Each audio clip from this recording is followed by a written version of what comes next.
ITI की employability skills के आपके सीवीटी एग्जाम होने वाले हैं, जिसमें 25 क्वेश्चन एम्प्लॉयबिलिटी स्किल्स से पूछे जाएंगे आपके।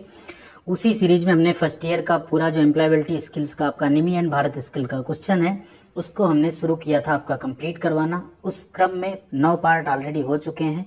आज 10वें पार्ट को हम लोग इस वीडियो में करेंगे एंड हर पार्ट की तरह इस पार्ट में भी हम आपको नहीं छोड़ेंगे। आपके लिए हमने लास्ट में एक बोनस क्वेश्चन रखा है जो कि प्रीवियस पार्ट से है एंड उसका आंसर आपको हमें कमेंट बॉक्स में करना है। जिसका भी आंसर सही होगा, आप लोग कमेंट बहुत कम करते हैं, जिसका भी आंसर सही होगा उस पर हम लाइक और रिप्लाई जरूर करेंगे। और वीडियो को जितना ज़्यादा आप लोग लाइक करेंगे यूट्यूब वीडियो को उतना आगे प्रमोट करेगा, जिससे और भी कैंडिडेट्स और भी ट्रेनी और भी हमारे भाइयों तक ये वीडियो पहुंचेगी। तो ये सभी 1 वर्षीय और फर्स्ट ईयर ट्रेड के लिए है। वीडियो के लास्ट में जो क्वेश्चन उसका आंसर आपको करना है। आइए शुरू करते हैं। और एक चीज़ आपको और बता दें, हमने सोचा था 10 पार्ट में आपका एम्प्लॉयबिलिटी स्किल खत्म कर देंगे, बट 11वां पार्ट भी हम बनाएंगे आपके लिए, जिसमें अप्रॉक्स 16 से 17 क्वेश्चन और आपके बच जाएंगे। वीडियो ज़्यादा लंबा ना हो इसलिए हम ज़्यादा क्वेश्चंस नहीं रखते हैं, क्योंकि फिर आप लोग वीडियो पूरा देखते नहीं हैं और पूरा नहीं देखने से यूट्यूब को लगता है वीडियो बेकार है, फिर वीडियो को डाउन वोट हो जाती है और वीडियो ज़्यादा लोगों तक नहीं पहुँचती। इसलिए कम क्वेश्चन ही रखें, जिससे आपका रिविजन भी अच्छे से होता रहे। 165 नंबर क्वेश्चन तक हम लोग कर चुके थे, आज 166 है। क्वेश्चन हिंदी इंग्लिश दोनों में हम आपके लिए रखते हैं, जिससे आपको समझने में आसानी हो, क्योंकि निमी पे आपको सिर्फ इंग्लिश के क्वेश्चंस मिलते हैं। अब पहला क्वेश्चन है यहाँ पे, as per factories act 1948 canteen should be provided in the factory if workers are more than. ये ऐसा क्वेश्चन है जो पिछले साल कई बार पूछा गया है। तो कारखाना अधिनियम 1948 के अनुसार कारखाने में कैंटीन की व्यवस्था की जानी चाहिए यदि श्रमिक कितने से अधिक हों, 100 से, 250 से, 500 से या 1000 से। तो 1948 का जो कारखाना अधिनियम था उसमें ये था कि अगर 250 से ज़्यादा वर्कर कहीं भी काम करते हैं तो उस कारखाने में कैंटीन की फैसिलिटी यानी व्यवस्था जरूर होनी चाहिए। नेक्स्ट है question, under factories act the restriction on working time of women is. Factory act के तहत महिलाओं के काम करने के समय पर प्रतिबंध है। बिफोर 5 AM यानी सुबह 5 बजे से पहले एंड बियॉन्ड 7 PM यानी शाम को 7 बजे के बाद। बियॉन्ड मीन्स क्या होता है बाद, एंड बिफोर मीन्स क्या होता है पहले। देन अगला है बिफोर 6 AM यानी 6 AM से पहले, 6 बजे सुबह से पहले या रात को 7 बजे के बाद। Before 6 AM and beyond 8 PM या before 7 AM and beyond 8 PM। तो यहाँ पे आपका राइट आंसर है, फैक्ट्री एक्ट के तहत महिलाओं से आप जो है सुबह 6 बजे से पहले और शाम को 7 बजे के बाद आप उनका वर्किंग टाइम नहीं रिस्ट्रिक्ट कर सकते, इससे पहले उन्हें आपको छोड़ देना है। तो इसीलिए जनरली आपने देखा होगा जो भी कारखाने होते हैं वहां महिलाओं की कभी भी नाइट शिफ्ट नहीं लगती है। अगले क्वेश्चन पे चलते हैं। क्वेश्चन नंबर 168 है, under factories act the workers weekly hours should not exceed more than. Factory जो कारखाना अधिनियम के अंतर्गत जो श्रमिक काम करते हैं साप्ताहिक घंटे उनके कितने से अधिक नहीं होने चाहिए। एक रिक्वेस्ट करेंगे, आप लोग चैनल को सब्सक्राइब भी नहीं करते हैं, अभी तक लगभग 70% व्यूअर्स चैनल को सब्सक्राइब नहीं किए हैं, तो प्लीज चैनल को सब्सक्राइब कर लीजिए। 70% घटा के आप लोग कम से कम 50% पे लाइए। तो यहाँ पे 4 ऑप्शंस हैं, 60 आवर्स यानी 60 घंटे, 50 आवर्स यानी 50 घंटे, 48 आवर्स यानी 48 घंटे या 40 आवर्स यानी 40 घंटे। देखिए कारखाना अधिनियम के तहत साप्ताहिक घंटे आपके 48 घंटे से ज्यादा नहीं होने चाहिए। सप्ताह में कितने दिन होते हैं, 7 डेज होते हैं। 1 डेज आपका क्या होता है, वीकली ऑफ होता है, जिसको हम WO लिख देते हैं। 6 डेज हुए, 8 आवर्स आपका वर्किंग टाइम होता है। 8 6 कितना हो गया, 48। कई जगहों पे क्या होता है, आपसे 8.5 घंटे काम लिया जाता है। क्यों? क्योंकि वहां पे आपको 30 मिनट का लंच टाइम दिया जाता है। ठीक है, इस वजह से आपका 30 मिनट जो है वहां पे टाइम बढ़ा दिया जाता है। तो 48 आवर्स आपका यहाँ पे वीकली आवर राइट आंसर है। क्वेश्चन नंबर 169 है, what is the expansion of ILO। ILO का विस्तार क्या है। देखिए इसमें आप लोग कई बार गलती कर जाते हैं और ये क्वेश्चन भी बहुत इंपॉर्टेंट है। ILO, ISI, ठीक है, CEDAW, GDP, इन सब का फुल फॉर्म आपसे पूछा जाता है, सिम का, ATM का। तो 4 ऑप्शंस हैं, international labour organisation, Indian labour organisation, Indian labour occupation या इंटरनेशनल लेबर ऑक्यूपेशन। तो यहाँ पे कई कैंडिडेट क्या करते हैं, इंडियन लेबर ऑर्गेनाइजेशन सही लगा देते हैं, जो कि गलत है। सही आंसर ILO का इंटरनेशनल लेबर ऑर्गेनाइजेशन। तो ऑप्शन ए आपका यहाँ पे राइट आंसर होगा। अगला क्वेश्चन है, what is the minimum percentage of employees contribution from the basic salary as per EPF act 1962। 1962 में एक EPF यानी एम्प्लॉय प्रोविडेंट फंड का एक स्कीम लाया गया था, जिसके अंतर्गत जो आपकी बेसिक सैलरी होती है, कहीं भी जब आप जॉब करते हैं तो आपकी एक होती है बेसिक सैलरी, जो कि बहुत सारी कंपनियां चतुराई में थोड़ा कम रखते हैं, क्योंकि वो अगर ज़्यादा रखेंगे बेसिक सैलरी तो ईपीएफ एक्ट में जितना आपका कटेगा उतना उनको भी कंट्रीब्यूट करना पड़ेगा।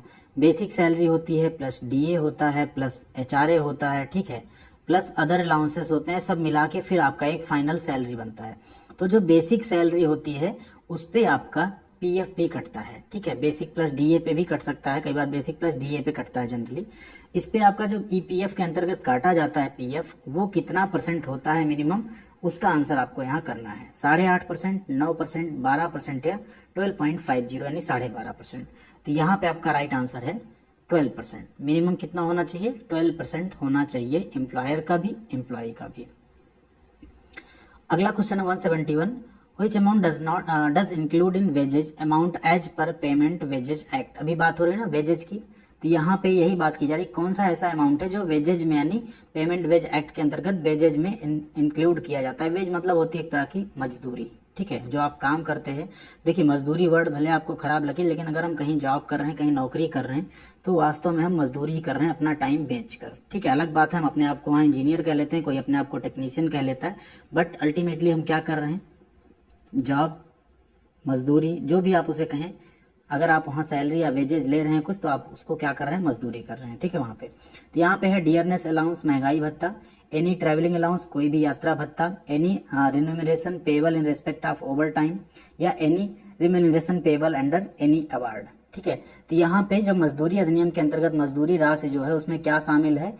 डीए आपका, जिसे हम डियरनेस अलाउंस या महंगाई भत्ता बोलते हैं, जो कि time to time according to जो महंगाई आपकी बढ़ती है उसके अकॉर्डिंग, फार्मूले के हिसाब से सरकार भी उसे बढ़ाती है, उसी के अकॉर्डिंग प्राइवेट कंपनीज को भी फिर डीए में वृद्धि करनी पड़ती। कई बार आप न्यूज़पेपर्स में देखते होंगे 3% बढ़ाई गई जो डीए का रेट है, महंगाई भत्ता है, इससे सरकार पे इतना बोझ आएगा, ऐसा आपने कई बार देखा होगा।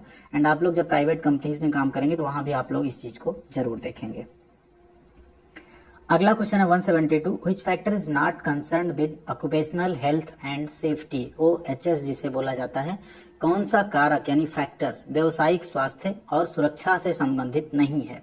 तो व्यवसायिक स्वास्थ्य और सुरक्षा ये होती है जिसमें एम्प्लॉय के स्वास्थ्य की और उसकी सेफ्टी की जो है ऐसे फैक्टर्स हो जिससे उसकी सुरक्षा की जाए, मतलब उसको कंसर्न रहे, उससे आदमी संबंध रखे हो कंपनी।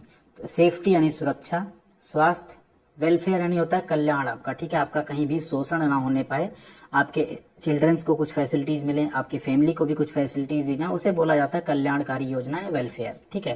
जैसे आपके बच्चों की कहीं एजुकेशन में छूट दे दी जाए, आपके मम्मी पापा को मेडिकल बेनिफिट्स दे दिए जाए, तो ये सारे वेलफेयर के अंतर्गत आते हैं। अगला है सैलरी, तो जो सैलरी है ये आपका ऑक्यूपेशनल हेल्थ एंड सेफ्टी के अंतर्गत नहीं आता, ये अलग मैटर है, ठीक है। तो ऑप्शन डी सैलरी यहाँ पे उस फैक्टर को कंसर्न नहीं करता है।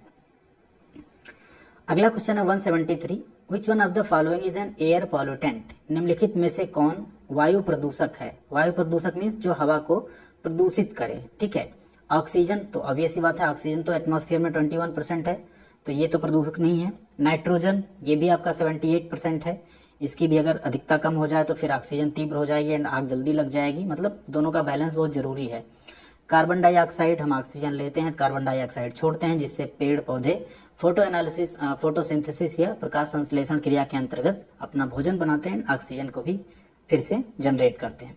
अगला है कार्बन मोनोऑक्साइड, तो जो कार्बन मोनोऑक्साइड है ये एक तरह का एयर पॉल्यूटेंट है एंड ये एक जहरीली गैस भी होती है। अगर आप कार्बन मोनोऑक्साइड ज्यादा इनहेल कर लेते हैं यानी ले लेते हैं तो आपकी डेथ भी हो सकती है, ठीक है। इसलिए जिस इंडस्ट्री में ऐसी कार्बन मोनोऑक्साइड या कुछ बनती है वहां पे आपको इसके डिटेक्टर दिए जाते हैं जब भी आप उस एरिया में काम करने जाते हैं। जैसे उसका पीपीएम बढ़ता है तो वो बीप करने लगता है एंड आपको वहां से हट जाना चाहिए। अगले क्वेश्चन पे आते हैं 174, which scheme of act provides health insurance requirements for workers, अधिनियम की कौन सी योजना श्रमिकों के लिए स्वास्थ्य बीमा आवश्यकताओं को प्रदान करती है? Factories act, plantation labour act, employees compensation act या एम्प्लॉयज स्टेट इंश्योरेंस एक्ट, ठीक है। तो यहाँ पे जो कर्मचारियों की स्वास्थ्य बीमा आवश्यकताओं को प्रदान करती है वो योजना है आपकी एम्प्लॉय स्टेट इंश्योरेंस एक्ट, कर्मचारी राज्य बीमा अधिनियम। अगर आप हिंदी पढ़ेंगे तो आप ऐसे ही जान जाएंगे, इंग्लिश भी पढ़ेंगे तो आप ऐसे ही देख लेंगे कि आपको जो सही आंसर है ना वो ऐसे ही पता चल जाएगा इसमें। बस जब ना आए आपको आंसर तो आपको 1 से 2 बार ऐसे जस्ट रिपीट करना है, आपको जरूर पता चल जाएगा। अच्छा, एक चीज और आपसे, इससे पहले जो है पार्ट 1 से लेके पार्ट 9 तक के वीडियोज ऑलरेडी चैनल पे हैं, तो उन्हें आप जरूर देख लीजिएगा। हमने वीडियो के डिस्क्रिप्शन में भी उनकी लिंक दे दी है। ये सब आप देख लेंगे ना तो आपको 25 में 25 क्वेश्चन सही करने यानी 50 नंबर स्कोर करने से कोई नहीं रोक सकता है। आते हैं अगले क्वेश्चन पे, जो कि है आपके लिए अभी बोनस क्वेश्चन, जिसका इंतजार आप सब भी करते हैं। हमें भी इंतजार रहता है आपके कमेंट का कि कब आप लोग सही सही आंसर कमेंट करेंगे एंड उस पर हम आपको लाइक एंड रिप्लाई भी करेंगे। तो यहाँ पे जो क्वेश्चन है वो है, an illegal activity committed on the internet is called.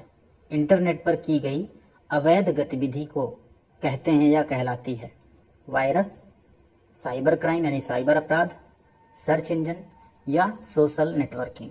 तो जो भी राइट आंसर हो आपको उसे कमेंट करके बताना है इसमें से कौन सा राइट आंसर है। आप लोग सिर्फ ABCD मत लिखिएगा, उसके साथ कौन सा सही है वो भी आप जरूर लिखिएगा, तभी हम आपको लाइक या रिप्लाई करेंगे। कई बार जब 4, 5, 10 दिन हो जाते हैं तो हमें भूल जाता है कि इस पार्ट में कौन सा ऑप्शन सही था, बट जब आप आंसर भी कमेंट करते हैं तो हमें याद आ जाता है। इसलिए आप लोग आंसर भी साथ में लिखिएगा, सिर्फ ABCD मत लिखिएगा। वीडियो उम्मीद करते हैं आपको पसंद आई होगी, आपके लिए हेल्पफुल जरूर रहेगी ये वीडियो। एंड कल से हम स्टार्ट कर देंगे आपका जो WCS फर्स्ट ईयर है वो भी, एंड सेकेंड ईयर का भी वीडियो, जिससे आप लोगों की उसकी भी तैयारी पूरी हो जाए। लाइक अभी तक नहीं दबाया तो दबा दीजिएगा, शेयर जरूर कीजिएगा अपने सभी ग्रुप में अपने दोस्तों के साथ, एंड सब्सक्राइब बटन नहीं हिट किया तो वेट मत करिए, हिट कर दीजिए। आपको यहाँ कभी भी निराशा हाथ नहीं लगेगी इस चैनल पे। Thank you very much.